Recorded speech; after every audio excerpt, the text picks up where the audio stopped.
여러분, 오늘 본문은 중풍병자 환자를 위해서 지붕을 뚫은 사람들의 이야기입니다.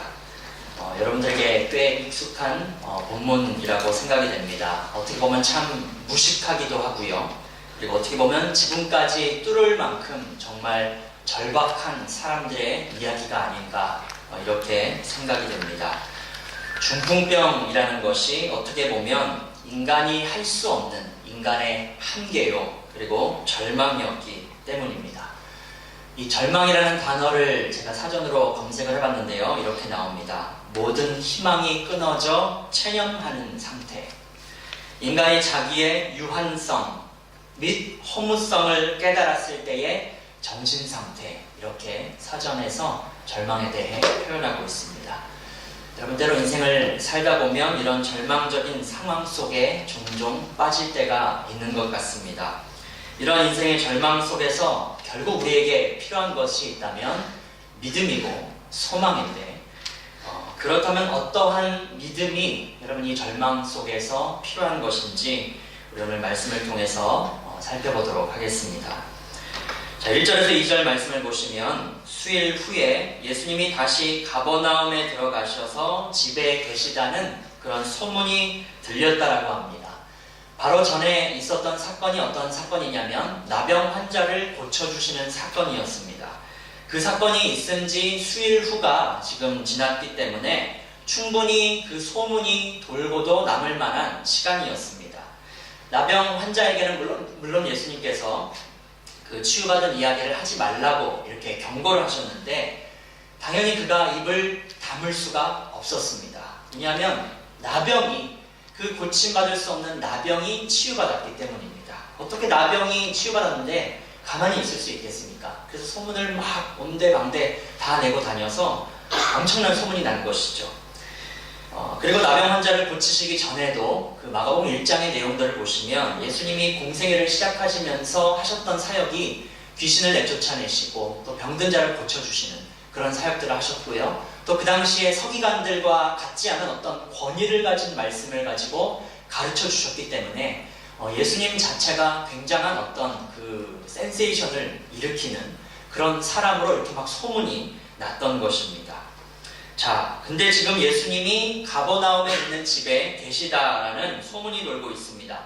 이 집이 정확히 누구 집인지는 모르겠지만 어떤 학자들은 아마도 예수님의 집이었을 거라고 예상하는 그런 학자들도 있습니다. 이 본래 나사렛에서 자라나셨지만 아마도 성인이 되었을 때는 가버나움 이 집에서 사셨을 가능성도 있다, 뭐 이런 추측을 하는 것이죠. 그렇게 중요한 것은 아닌 것 같습니다. 근데 지금 예수님이 집에 계시다는 소문이 돌자 사람들이 이제 막 구름대같이 몰려들기 시작하는 것입니다.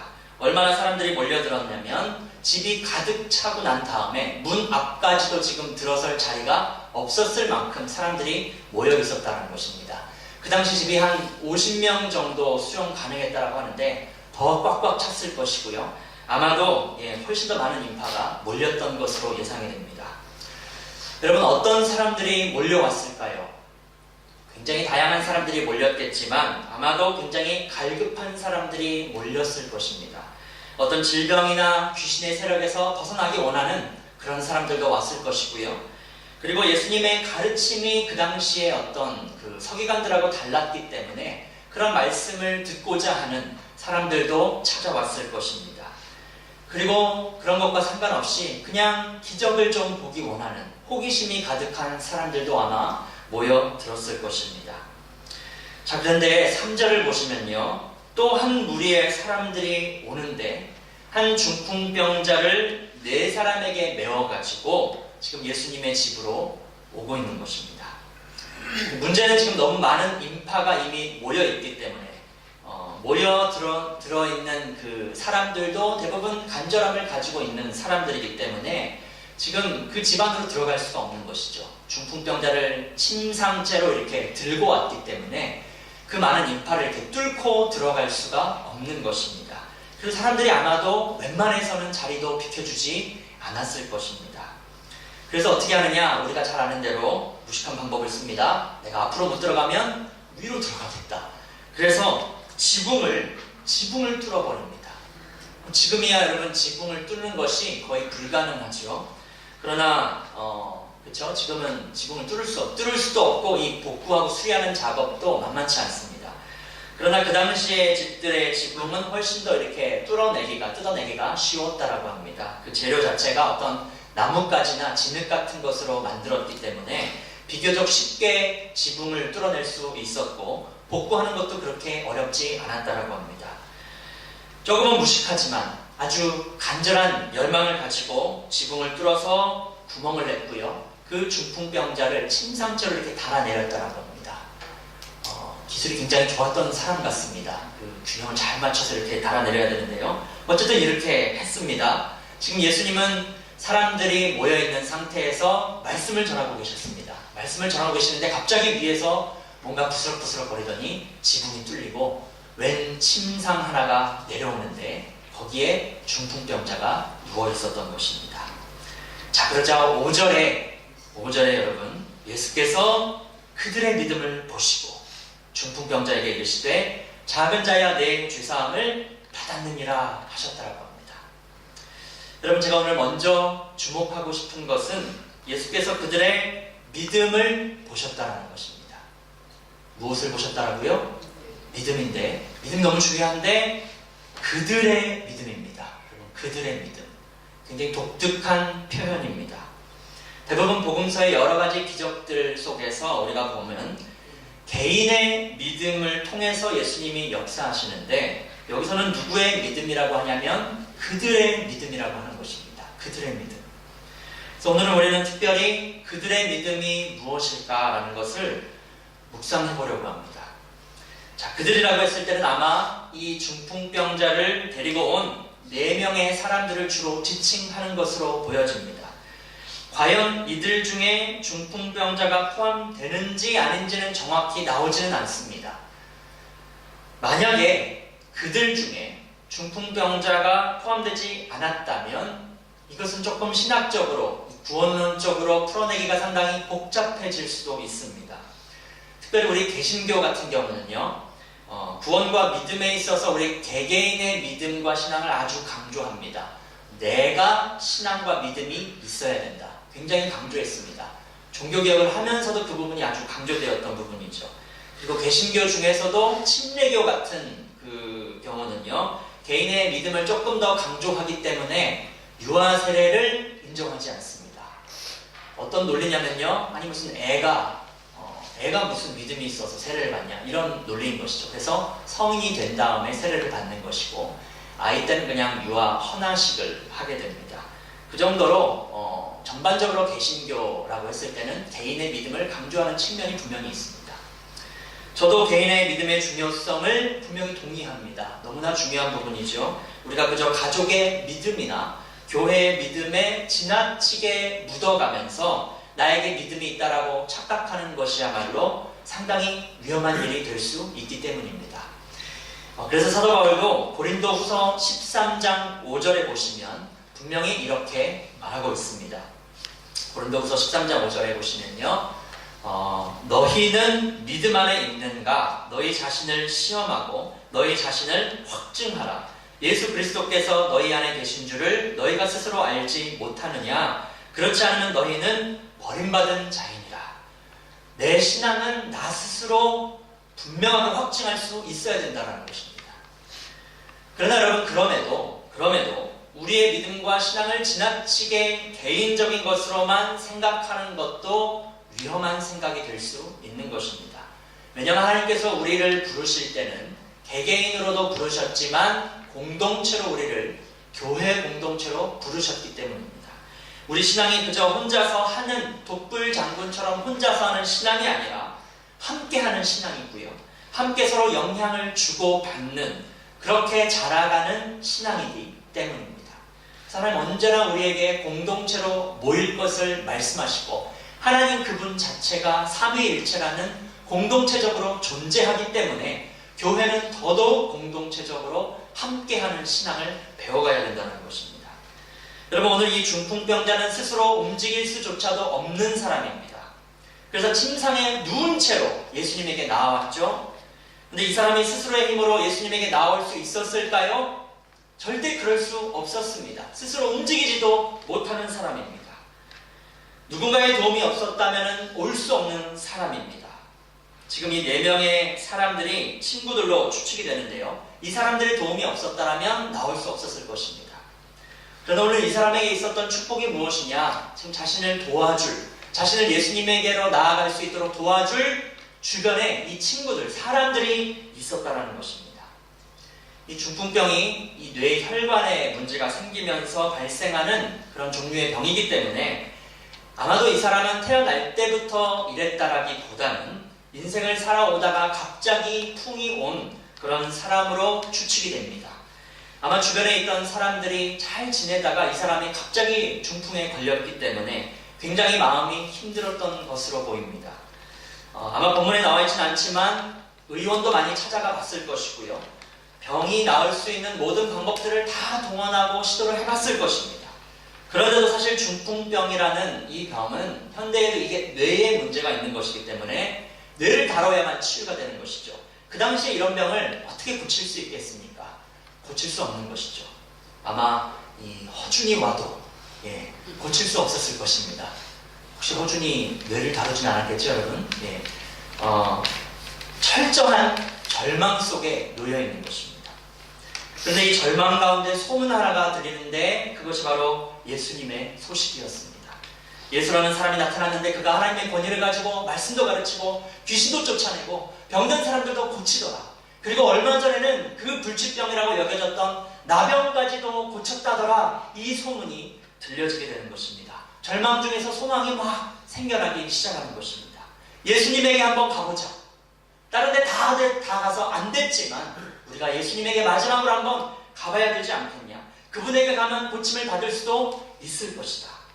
그래서 이 친구들과 함께 이 예수님에게 나아갈 수 있었던 것입니다. 오늘 예수님이 보았던 그들의 믿음 안에는 이 모든 과정이 녹아있는 것입니다. 여러분, 이 절망 중에 나타난 그들의 믿음이 무엇일까요? 그들의 믿음, 결국 함께하는 믿음입니다. 함께하는 믿음. 중풍병자에게는 이 친구들을 의존하는 믿음이고요. 이 친구들에게는, 이 4명의 사람들에게는 나보다 약한 자를 이끌어주는 믿음. 그 사람을 내가 침상에다가 들쳐업고 운반해서 나아가는 그러한 함께하는, 이끌어주는 믿음입니다. 한 사람은 의존하고 있고 4명의 사람들은 지금 이끌어주고 있지만 그럼에도 공통되는 것이 무엇이냐? 이 5사람 모두가 함께 예수님을 바라보고 있고 함께 예수님을 소망하고 있다는 것입니다. 그래서 다 함께 한 마음으로 예수님에게 나아가는 것입니다. 여러분, 이렇게 소망을 품고 예수님의 집에 갔는데 문제가 있었죠? 엄청난 장애물이 있는 거예요. 사람들이 빼곡히 모여 있습니다. 그런데 이들이 어떻게 하죠? 함께 이 장애물도 넘어가는 것입니다. 함께 지붕에 올라가고 함께 지붕을 뚫어서 예수님에게 나아간 것입니다. 사랑하는 성도 여러분, 오늘 예수님이 우리 교회를 바라보실 때에 과연 이 믿음을 보실 수 있을까요? 예수님이 보셨던 그들의 믿음이 오늘 우리 공동체에, 우리 교회 공동체에 있다라고 우리는 말할 수 있을까요? 우리는 혹시 너무 개개인적으로만 믿고 있지는 않은지, 나 혼자 그냥 잘 믿으면 되는 것이지, 혹시 믿음이 좀 연약해서 뒤처진 사람을 그냥 내팽개쳐 두고 있지는 않은지 우리가 분명히 돌아봐야 할 것입니다. 여러분, 우리가 아무리 어렵고 절망스러운 상황 속에 있다 할지라도 지금 우리에게 필요한 것은 함께하는 신앙입니다. 서로 붙잡아주고 의지하고 때로는 의존하고 때로는 이끌어주는 그런 신앙이 필요한 것이죠. 강한 자는 연약한 자를 이끌어 주어야 되고 약한 자는 때로는 내가 다 할 수 없기 때문에 강한 자를 의지해 갈 수도 있는 것입니다. 여러분, 이렇게 우리 모두 다 함께 예수님을 소망하며 예수님을 의지하며 그렇게 예수님에게 나아가는 것입니다. 그렇게 나아가는 과정들 속에 여러 가지 장애물도 만날 수 있습니다. 예기치 못한 일들도 경험할 수 있습니다. 그러나 그 속에서도 함께 장애물을 넘어가야 하는 것입니다. 그것이 오늘 예수님께서 우리에게 요구하시는 함께하는 믿음, 공동체적인 신앙이라는 것입니다. 개개인이 다 할 수 없습니다. 함께 의존하면서, 함께 의지하며 나아가는 믿음이 지금 절실히 필요한 것입니다. 근데 여러분, 누군가는 앞에서 이끌어주는 이 4명의 친구들과 같은 사람들이 필요합니다. 힘든 일이죠. 많은 헌신이 분명히 필요합니다. 침상을 메고 오는 것도 힘들었을 것입니다.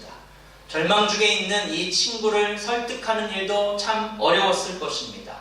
많은 좌절을 겪었기 때문에 그런 패배감 속에 어떤 이 친구들의 설득도 다 싫어서, 그래서 속된 말로 친구들에게 꼬장도 부려봤을 것입니다.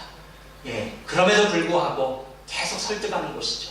지금 마지막 소망이지 않냐? 마지막으로 이분에게 한 번만 가보자 하면서 설득했던 것입니다. 그렇게 이끌어주는 것입니다. 어려워도 그냥 그래, 그냥 있어, 그렇게 하는 것이 아니라 어려워도 이 연약한 사람 이끌어주려고 하는 것이죠. 그리고 이끌림 받는 사람도 이 사람들을 의지하는 것입니다. 내가 힘이 있을 때는 이끌어주기도 하고 힘이 없을 때는 의존하기도 하는 것, 이것이 바로 함께하는 공동체적인 신앙입니다. 여러분, 우리가 비록 지금 힘든 상황을 지나고 있지만, 예상하지 못하는 그런 일들도 경험하고 있지만요, 결국 지금 우리에게 필요한 것이 무엇이냐? 잘잘못을 따지는 그런 것보다 정말 필요한 것, 최대한 함께 연대하고 함께 의지하면서 예수님을 찾고 그분 앞에 다 함께 한 마음으로 나아가는 것입니다. 그럼 오늘 이 공동체적인 믿음, 그들의 믿음을 예수님이 요구하고 계십니다. 여러분, 함께 의지하시고 함께 이끌어주시고 함께 장애물도 넘어갈 수 있는 이 믿음 가지고 주님 앞에 나아갈 수 있는 저와 여러분 모두가 되시기를 주님의 이름으로 축복합니다. 저희 계속해서 두 번째 부분, 절망 속에 필요한 믿음 두 번째 부분 살펴보려고 합니다. 우리 다시 5절을 보시면요, 예수께서 그들의 믿음을 보시고 응답을 주시죠.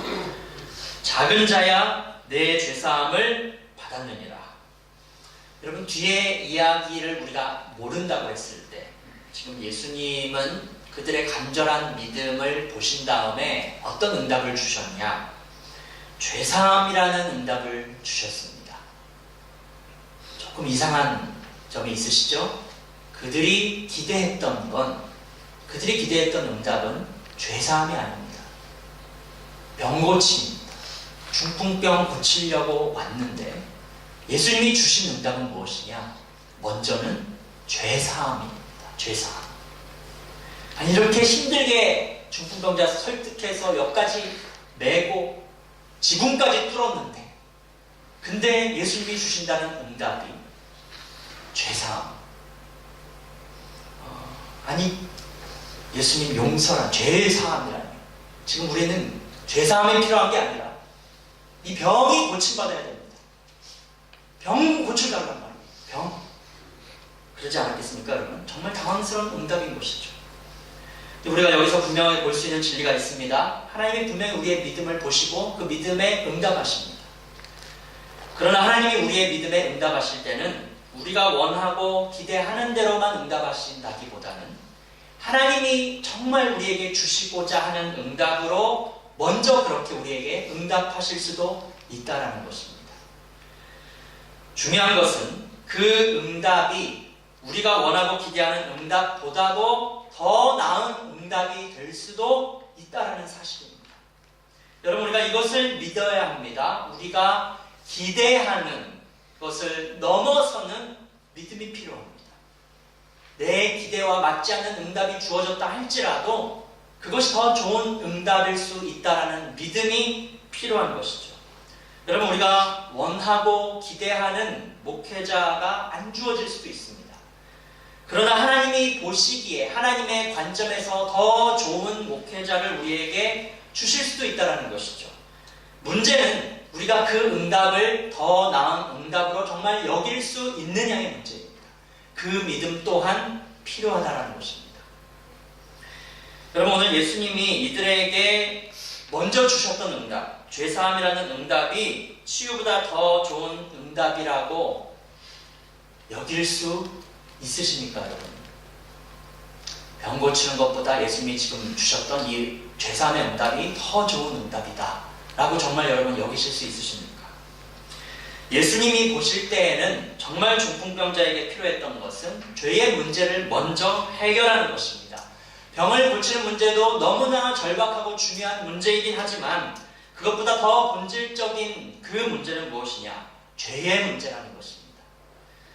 죄의 문제가 해결되지 않는 한, 영적인 문제가 해결되지 않는 한, 육신적인 질병이 고쳐지는 것으로는 그 인간이 가진 문제가 온전히 해결되지 않는다는 것을 예수님이 아셨기 때문에 예수님은 죄사함이라는 응답을, 더 좋은 응답을 먼저 이 사람에게 허락하신 것입니다.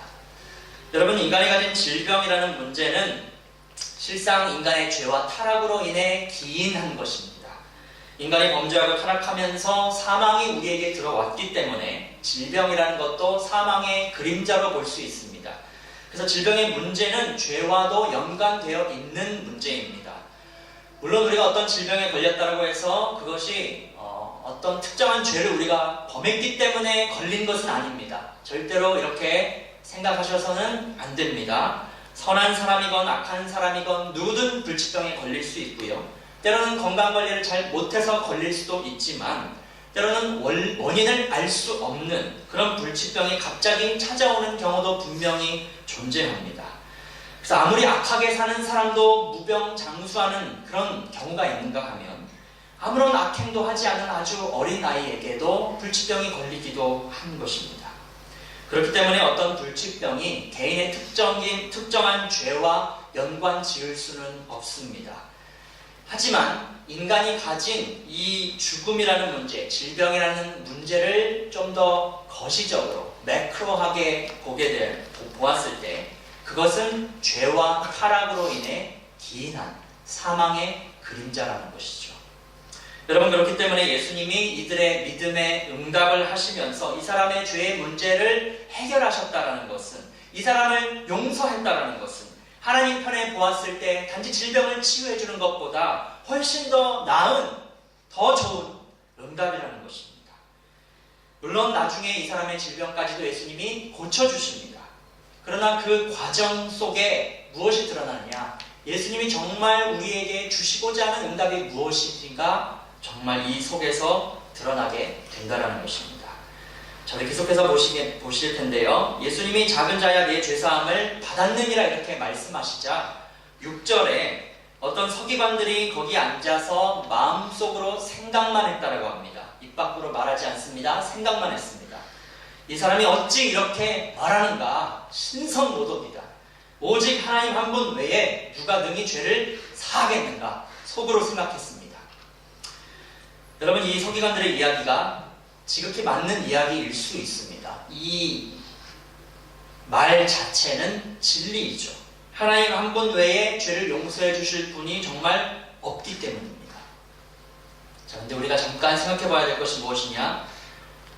왜 죄의 용서를 우리는 하나님께 구하고 하나님만이 죄를 용서해 주실 수 있는 것일까요? 우리가 보통 너무 당연하게 생각해서 한 번도 질문하지 않고 그냥 넘어가는 부분이기도 합니다. 왜 우리는 죄를 하나님이란 분에게 받아야 되는 걸까요? 죄의 용서를. 그럼 보통 우리가 어떤 사람에게 잘못을 하면 누구에게 용서를 구하죠? 그 피해자에게, 내가 피해를 입힌 피해자에게 용서를 구하고 그 사람이 용서를 받게 됩니다. 그렇죠? 제3자가 용서해 주지 못합니다. 용서는 피해자가 해주는 것이 용서입니다. 근데 우리 기독교가 죄의 용서를 하나님에게 받는 것으로만 너무 강조한 나머지 어떤 현상이 자꾸 일어나느냐? 죄는 사람에 지어놓고 용서는 하나님에게만 구한다는 것이죠.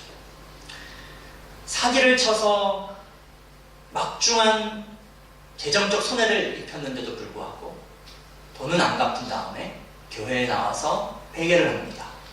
그리고 나서 마음이 참 편안해졌습니다 라고 한다면 여러분, 사기를 당한 사람의 입장에서 정말 속이 뒤집어지는 일이 되는 것이죠. 성폭행을 한 다음에 피해자에게 아무런 사과도 하지 않으면서 내가 하나님에게 회개하고 용서받았다라고 하는 제이 목사라는 사람도 있습니다. 정말 황당한 일이 아닐 수 없죠. 미락이라는 영화가 이것을 아주 잘 표현했습니다. 영화의 스토리, 연출, 전도연 씨의 그 연기까지 정말 엄청난 영화입니다. 여러분, 피해자에게 용서를 구하는 것은요, 기본 중에 기본입니다. 성경 전체도 그것을 분명하게 가르치고 있습니다. 여러분, 이것은 초급입니다. 초급. 근데 자꾸 기독교인들이 이 초급을 건너뛰고 중급, 고급으로 나아가려고 합니다. 하나님에게 용서를 구하는 차원은요, 초급 이상의 문제입니다. 하나님 모르는 사람들은 절대 하나님에게 용서를 구하지 않습니다. 피해자에게만 합니다. 여러분, 그것은 초급입니다. 피해자에게 구하는 것. 이건 당연히 해야 될 일이고요. 그런데 왜 우리가 하나님에게 용서를 구하느냐? 모든 인류가 저지르는 죄의 궁극적 피해자가 하나님이시기 때문입니다. 여러분, 이것을 잘 기억하셔야 됩니다. 우리가 저지르는 모든 죄의 궁극적 피해자가 누구냐? 하나님이십니다. A라는 사람이 B를 폭행하면 B라는 사람이 1차적인 피해자이죠. 그러나 이 일의 궁극적인 피해자는 하나님이십니다. 하나님의 창조 질서를 어지럽히고 하나님의 뜻을 거슬렀으며 하나님의 영광을 훼손했기 때문에, 그래서 하나님이 궁극적 피해자가 되십니다. 여러분, 만약에 자식을 4명 둔 사람이 있는데 둘째 아들이 셋째 아들을 돈 때문에 죽였다라고 가정을 해봅시다. 정말 슬픈 일이죠. 돈 때문에 자기 형제를 죽였습니다. 자기 동생을 죽인 거예요. 근데 여기서 1차적인 피해자는 누구냐? 셋째 아들입니다. 1차적인 피해자는 죽었기 때문에, 돈 때문에. 그러나 궁극적인 피해자가 누구냐라고 했을 때 궁극적인 피해자는 부모입니다. 부모예요. 상상할 수 없는 고통입니다. 내 사랑하는 자식이 또 다른 나의 사랑하는 자식을 쳐 죽인 거예요. 돈 때문에. 그 고통, 그 부모의 고통, 상상이 되십니까, 여러분? 우리 하나님이 이 고통과 상처를 인류 역사 속에서 지금도 계속해서 경험하고 있다는 것이죠. 인간의 모든 죄는 하나님에게 상처를 주고 있고요, 하나님의 영광을 훼손하고 있기 때문에, 그래서 그분은 모든 죄의 궁극적인 피해자이십니다. 그래서 우리 모두는 하나님에게 빚진 자로서 하나님의 용서를 구해야 하는 것이고 하나님의 용서를 받아야 하는 것입니다. 피해자에게 여러분 용서 구하는 것은요, 기본이고요, 그 이후에 우리가 하나님의 용서를 궁극적으로 받아야 된다는 것입니다. 자, 지금 예수님이 중풍병자에게 죄 사함을 선포한다는 것은 죄를 사하는 권세를 가진 궁극적 피해자 되신 하나님으로서 같은 동등한 권세를 가지신 하나님으로서 지금 죄사함을 예수님이 선포하고 있는 것입니다. 그래서 8절에서 10절을 보시면 서기관들이 마음속으로만 생각했음에도 불구하고 이미 하나님이신 그분이 신적인 그 능력으로 그 생각을 알아채고 이렇게 말씀하시죠. 어찌하여 이것을 마음에 생각하느냐? 중풍병자에게 내 죄사함을 받았느니라 하는 말과 일어나 내 상을 가지고 걸어가라 하는 말 중에 어느 것이 쉽겠느냐? 어느 것이 더 쉬울까요? 이 두 가지 중에 어떤 주석가는요, 이렇게도 말합니다. 이 질문에 관한 수많은 글들을 읽어보았지만 아직도 속 시원히 답을 내리기 어렵다. 도대체 무엇이 더 쉬운 것일까? 주석가의 말입니다. 주석가가 이렇게 말했으면 설교자인 저는 어떻게 해야 될까요? 예, 둘 다 사실은 쉽지 않은 일입니다. 그렇죠? 죄사함을 받았다는 말도 신적 권위가 필요하고요, 일어나 자리를 걸어라, 중풍병을 고치는 것도 신적인 능력이 필요합니다. 둘 다 사실은 쉽지 않은 일입니다. 그러나 거짓말을 하기에는, 사기를 치기에는 내 죄사함을 받았느니라 라는 말이 조금 더 쉬워 보이기는 합니다. 그러나 두 가지 다 굉장히 어려운, 오직 신적인 능력으로만 할 수 있는, 특별히 죄사함이라는 것은 더더욱 그렇습니다. 결과를 눈으로 확인할 수는 없지만 정말 죄사함의 권세를 가진 분은 누구냐? 오직 하나님뿐이라는 것이죠. 자, 그런데 예수님이 10절에서 11절에 이렇게 말씀하십니다. 그러나 인자가 땅에서 죄를 사하는 권세가 있는 줄을 너희로 알게 하려 하노라. 내가 정말 죄 사하는 권세가 있다는 것을 알게 하겠다 하면서 무슨 기적을 일으키시죠? 내가 내게 이르노니 일어나 내 상을 가지고 집으로 가라. 그러자 그가 곧바로 일어나서, 중풍병이었던 사람이 곧바로 일어나서 상을 가지고 모든 사람 앞에서 나갔다라고 합니다. 자, 드디어 중풍병자가 그가 처음에 간절히 원했던 응답을 받았습니다. 그러나 예수님은 어떤 목적을 가지고 지금 이 치유를 베푸셨는가를 보았을 때 그 사람을 묶고 있던 죄와 사망의 권세로부터 그가 풀어났음을 보여주신 것입니다. 죄의 사함을 통해서, 죄의 용서를 통해서 사망의 그 능력에서 그가 벗어나서 이제 고침받고 자유함을 얻게 되었다는 것이 보여지는 것입니다. 그래서 인자가 땅에서 죄를 사하는 권세가 있는 줄을 너희로 알게 하려 하노라. 이것이 그분의 주된 목적이었다는 것입니다. 먼저 주셨던 응답이시죠. 이미 더 나은 응답으로 먼저 주셨던 응답입니다. 여러분, 이것을 알리기 위해 치유를 베푸시는 것입니다. 치유 자체가 중요한 것이 아니라 이것을 통해 중풍병자가, 그리고 그의 친구들이, 그리고 그것을 보던 모든 사람들이 무엇을 깨닫기 원하느냐. 인자가 땅에서 죄를 사는 권세가 있는 분이시구나. 저분이 정말 죄를 사하실 수 있는 분이시고 우리를 죄와 사망의 저주 아래에서 구원해 내실 수 있는 그런 메시아 되시는 하나님이시구나. 그래서 예수님이 이것을 통해 무엇을 말씀하시는 것이죠? 다 나에게 와서 죄사함을 받으라. 다 나에게 와서 죄에서 해방되어지고 다 나에게 와서 하나님의 통치를 받고 하나님의 나라를 받으라는 것입니다. 이것이 예수님이 우리에게 정말 주기 원하시는 가장 좋은 응답이라는 것입니다. 가장 좋은 응답. 죄사함과 더불어 우리에게 임하는 하나님의 나라입니다. 사랑하는 성도 여러분, 절망 속에 우리에게 필요한 믿음 무엇일까요?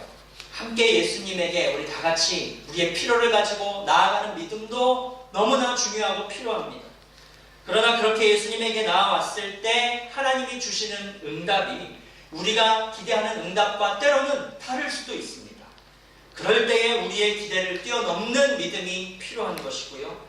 그분은 우리가 기대하는 것보다 더 나은 응답, 더 좋은 응답을 주실 수 있는 그런 하나님이라는 믿음이 필요한 것입니다. 우리가 기대했던 응답과 하나님이 주시는 응답과 분명히 어떤 갭이 있습니다.